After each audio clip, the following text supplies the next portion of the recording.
Peggy 18.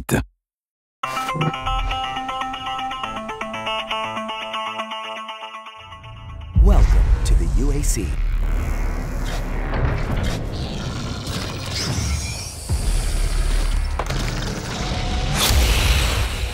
When you make a game like Doom, you spend so much time playing it, and I know a lot of fans have spent a lot of time playing it, and to be able to step into the world is like the most exciting part of VR. We wanted to put the player here and really build an experience that you know, takes advantage of the key aspects of virtual reality.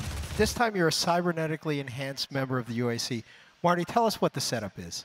Yeah, so you actually play a scientist, Dr. Peters, who is part of the BFG program, bringing the BFG to existence.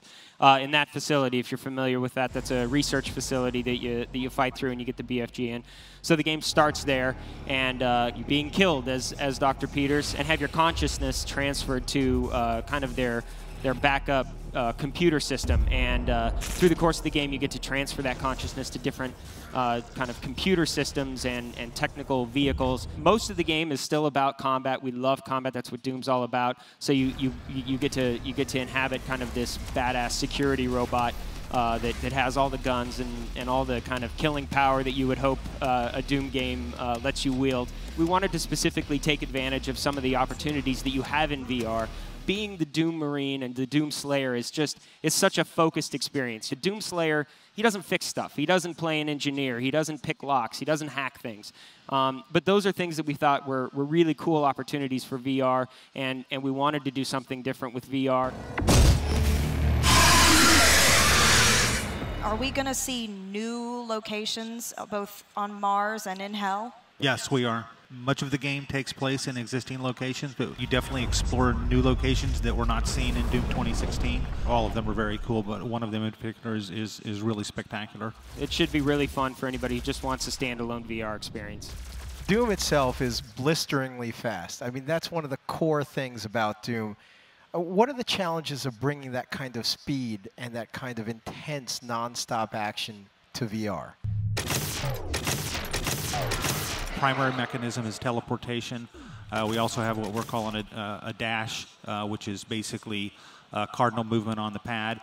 But if you've watched the trailer for Doom VFR or you've played it in the demo booth, you see that the action is really fast because the teleportation isn't like a blink. It's, you know, we rush you through the world, and we play into that for the glory kills from Doom 2016. If you get a demon in stagger mode, you can actually snap your teleportation to him, and you rush forward and telefragging. You know, a lot of good glorious jibs and blood.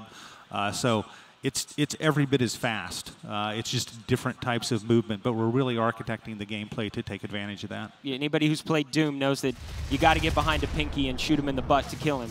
And doing that in VR is great because you can actually teleport right behind him or dash around the back of him and shoot him, same with the shield guys that hold up the shield. So you just get a different tactic, but it's still just as fast-paced.